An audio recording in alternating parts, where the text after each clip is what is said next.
Here with the chosen one, the man himself, Puerto Rican phenom, Edgar Berlanga. What's going on, brother? What's up, man? How's everything? Everything good? Chilling, man. 20-0, 16 knockouts, got a little fight going on June 24th against Jason Quigley. How you feeling, though, brother? How you feeling this fight coming up? It's a big fight. I'm feeling good, man. I'm feeling ready. I'm happy I'm back home. I haven't been home. I came last week for the parade, but like really like out here in the city for a week. It feels amazing to just be back in my city, man. Talk to me about, I don't know if you was at the parade, was at the Puerto Rican parade. Just tell me about that and how was your experience there and what'd you do? Yeah, we was at the parade. I had my float. It was crazy. I had a lot of people, man, running up to me, taking pictures with me. You know, kids. I was throwing on the chains on the kids and all that. To excite them. And yeah, it was crazy, man. I used to go to the parade when I was younger, but I used to walk. With all my belts. I had like 15 belts. I used to walk. And if I Yeah. would transition from that to having my float, man, it's crazy. I just walk going down that Fifth Avenue is insane. Just I believe it was like they said they like 900,000 people in that parade. Dang. It's insane. We got the number one parade in the world, literally like the biggest. Talk to me about that though. Seriously, just coming from a person that's watching a parade to a person that's a part of the parade and it's because of your craft and being dedicated to your craft. What's that like as a young man? Just everything coming full circle like that. It's amazing, man. It's hard work. Like a lot of hard work got me there. I know for a fact. And God and just it's amazing, man. Like people don't understand. Like when you're going down that Fifth Avenue, right, and you have people like literally 50, 60 blocks. Just every block is just packed with people with the flag. It's like damn, like this is what I really represent. Like I'm really representing my people. Like I'm going up there in that ring and I'm performing to fight for a country. What I'm saying, for my island, man. It's just it's amazing, bro. It's that feeling is just different. And then a fighting country too. Facts. Like Puerto Rico, man. They love boxing. Puerto Ricans, they love boxing. They love to fight. Like they love fighting. So it's like it's amazing, man, for me. Like just to be able to just know that and know that like this week I'm going in there representing not only my family Hmm? but also them. People that's out there that love me. One of my favorite things in boxing is nicknames in boxing. I think it sets the tone. I think the better the nickname, the better the boxer. Even though that really don't make sense, but to me, I found the best boxers I've ever seen got dope nicknames, and yours is no exception. They call you the chosen one. Tell me how it came about, brother, and why are you the chosen one? So the chosen one, I didn't when I turned pro. Before I was pro, they used to call me Pachanga. I don't know if you Mm. know Pachanga from Carlito's Way. Yeah. Was one they called him Pachanga.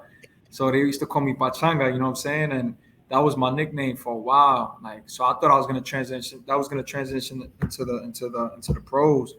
And I stopped one side. I was like, yo, pops, I don't want to be Pachanga no more. I want to find something. But I said, I want to find something like from God, like some like Mm. Bible type of thing, And he was like, all right, you're gonna find it, it's gonna come. And then one time I seen a documentary with David versus the Goliath Right. when he defeated the Goliath. I seen a documentary and I seen how.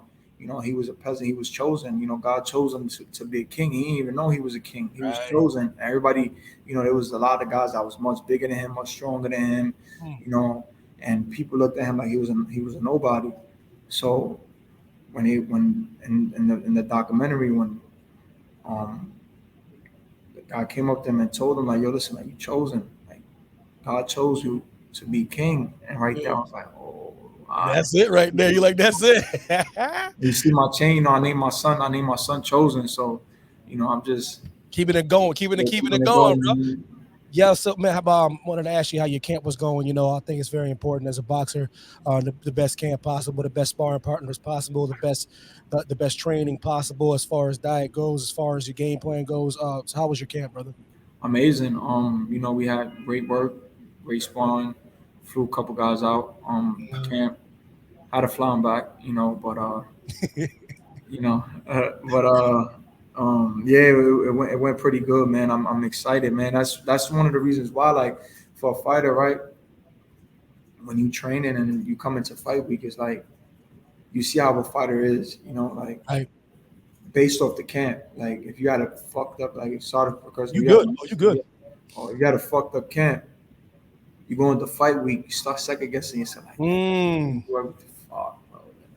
I right, treated that. I do my repetition. Damn, I could have did a little bit more. And it's like, right. and with this campus, it's just different. You know, I got back with my old trainer, with my old team. You know, and everything's just been smooth, man. You know, I'm happy. You know, camp went well.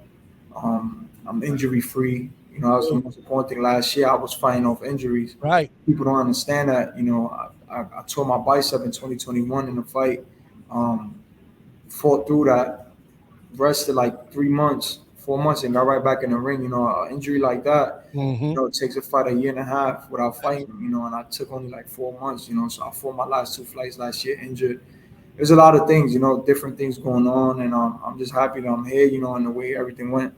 Yeah, listen, I know people, especially you a fighter, a true fighter, especially a true Puerto Rican fighter. You guys don't make excuses, but that's still a legitimate reason to not be on the top of your game. That's still a legitimate reason for a man that's used to finishing people, going the distance with people, or not being able to finish. That bicep thing, man, is a big deal. So how's that feeling, brother? For that's a legitimate injury. Yeah, it feels good now. You know, I feel like for real, I should have took a year off. Like Facts. from once I had that injury, I should have took a year, but I stuck through because I had everything planned out for me to fight in 2022 last year. Like we already had you know, the March fight, and then we had the Puerto Rican Day weekend. I was like, yo, I can't miss that. Like I don't want to miss it. You know, I could have took a year off. I just chose not to. I was like, nah, fuck that. I'm gonna go through that pain, and fuck it is what it is. Hell yeah, And that's a fighter's mentality. I agree. When I sat down with my physical therapist, we went from out here from New York. She was like, she would have told me to take a year off, literally, and just get right. You know, but she was like, "You're a warrior. You know, you're strong. You fought through that pain. That, you know, when it did happen, broke the guy's orbital bone in three places. With your left hand, you still broke his eye. So it's like, you know, your mentality is different. You know what I'm saying? I'm just Mm. happy I'm here. I'm healthy, and you know, I'm back home. So you got Jason Quigley. Different promoters do different things. And a fighter, you're supposed to fight. I don't know if you do. Is there anybody you're eyeing before you face Quigley, or you preferred Quigley? Did they set him up, you knock him down? What's the thought process in getting prepared for a fight like this? Nah, I feel like you know, my team, you know, they gonna put whoever they want to put in front of me, and I just gotta handle business. Right. You know, if it's up to me, I'll fight anybody, like literally, like anybody. You know, but you know, as a team, you know, they got their magic that they do. You know, they know how to move. They know how to move me. Mm, And you know, we chose quickly. They chose quickly. I said, "Is the guy you're gonna fight?" I was like, "All right, let's make it. Let's do it." You know what I'm right. saying? Make it happen. You Right. know, and, so that's who we got for this weekend. You know, and I'm more than excited, man. Like you know, he's a good fighter. Yeah. I think he's gonna come with his A game. You know, I'm gonna come with my A game. You know, he got his country. He got Ireland with him. Yep. Got Puerto Rico. So you know, it's gonna be some spectacular this weekend for sure. Facts. You got two proud countries going at it, and it's always going to be a classic fight when you have two prideful countries going at each other. And I think about that every time if I'm reading something about you or I'm hearing something about you, a lot of people attaching your name to Canelo Alvarez. And trust me, there's nothing like a Puerto Rican and a Mexican fighting. You know what I mean? That's something that's fun to see. Is that on your radar after you finish Quigley? Are you thinking about putting away Canelo, or are you just keeping it moving into that? Yeah, like right now, I keep telling everybody, man, like right now I'm focused on this weekend, you know, Facts. and nothing's gonna happen unless I perform and I take this dub. Exactly. You know, I gotta destroy this dude this weekend, man. Like, I gotta really put on a crazy performance. You know what I'm saying? Between the walkout, between how I look inside that ring. So that's my main focus right now. You know, I'm Right. not really focused on these guys. You know, until after this fight, until after this victory, then we can sit down and focus on who we want next or who we looking at. You know, right now it's just nothing but Jason Quigley on my mind. You know, for me to go out there and just handle business. I like that you staying focused on other things. Don't let other people control your narrative. You know what I mean? And what other people are trying to put on you, especially before Yeah. you finish a fight.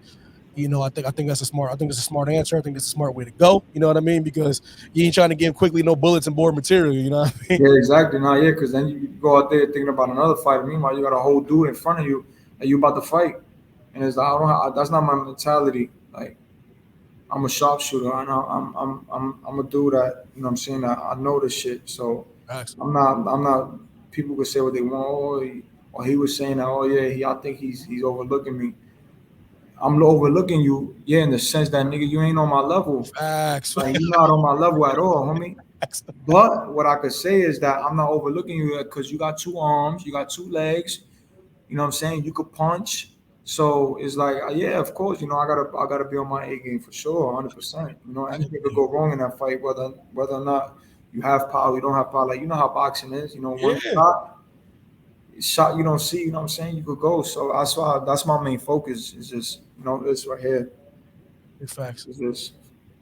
So I think about when it comes to fighting and boxing, whatever kind of style of fighting, everybody attaches the undefeated record, the finished record to the greatness of a boxer. Is that something that's on your mind? Do you ever think about losing? Is your undefeated record everything to you, or you just go fight to fight? What's your mentality as far as your record goes? You know what I mean? Because let's be real, 20-0, 16 knockouts. That's a hell of a record to stand by. So what's your mindset based on your record? Or are you just fighting to fight? Yeah, everybody want to protect their oath. Nobody Yeah, wants to take an L. So yeah. I'm definitely not in this business to take no L's against, whoever they put up in front of me. You know what I'm saying? So yeah, I'm in there to protect my oath. That's a fact. But not in the sense where I'm scared of fights people. Not in the sense Mm, where I don't want to fight this person because I feel like I'm gonna lose. Nah, I'm just protecting my shit because that's just as a fighter. Everybody want to protect their oath. Nobody want to lose.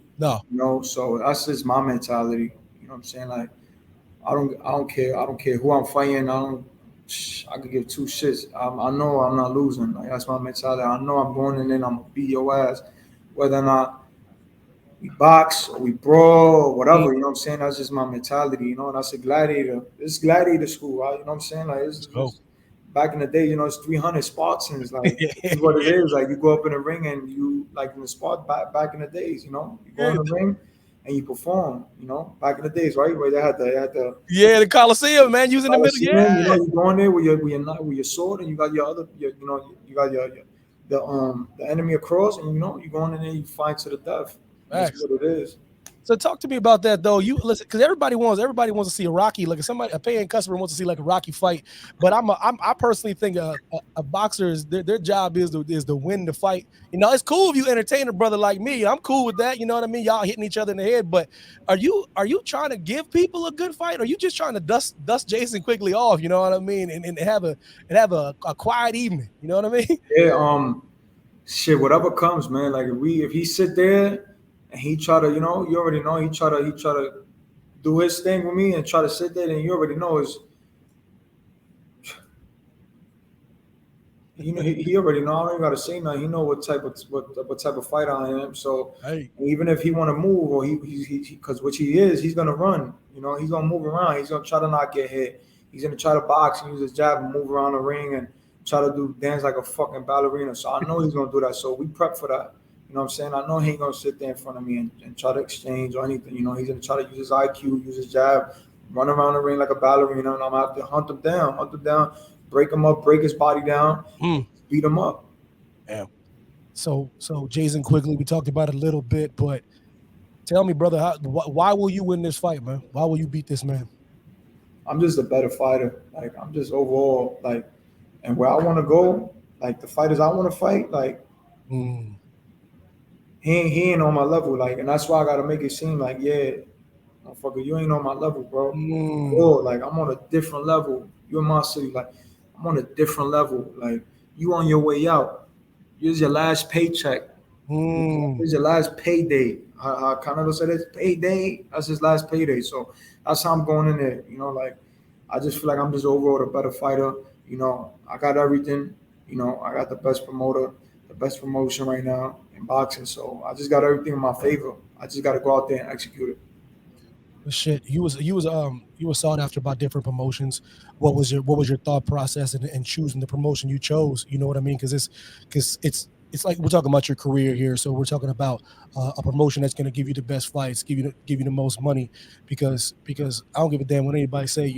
This is a money business. So you're a fighter, but you ain't out there for your health. You know what I mean? You out Yep. there to make bread, generational wealth for your family. So how important was it to choose the promotion you chose? So important. Like what you said, we're not going out there just fighting to fight. It's just not pride fighting. What Floyd said, it's just prize fighting. Facts, It's about the bag. It's about making money to set your kids up for, what I'm saying, forever. facts. So, you know, with fighting the best, you also got to make sure you got the right deals. And I just feel like being with Matchroom, like they just understood the process. They understood everything. They understood the bag. They understood everything that what comes with the boxing. And they understood our vision. So I just felt like it was the perfect match for us. They Mm-hmm. understand and they see the stardom. They know like this brother could fight.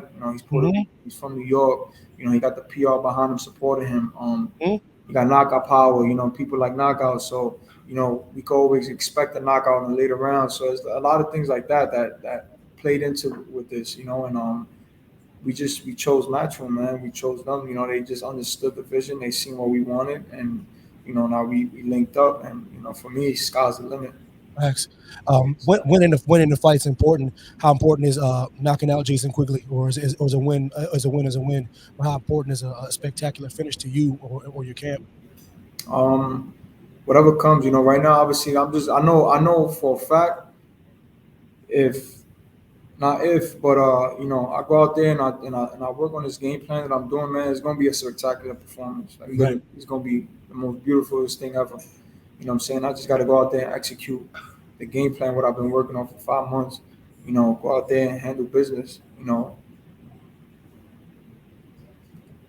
For that moment, fuck everything that's around Right. and just focus on him in my corner. And That's it. everything like is just gonna, you preparation is everything. Like when you prep yourself right for something and you on top of everything every day, you prepping yourself every day, every day, every day. It's Mm-hmm. gonna happen.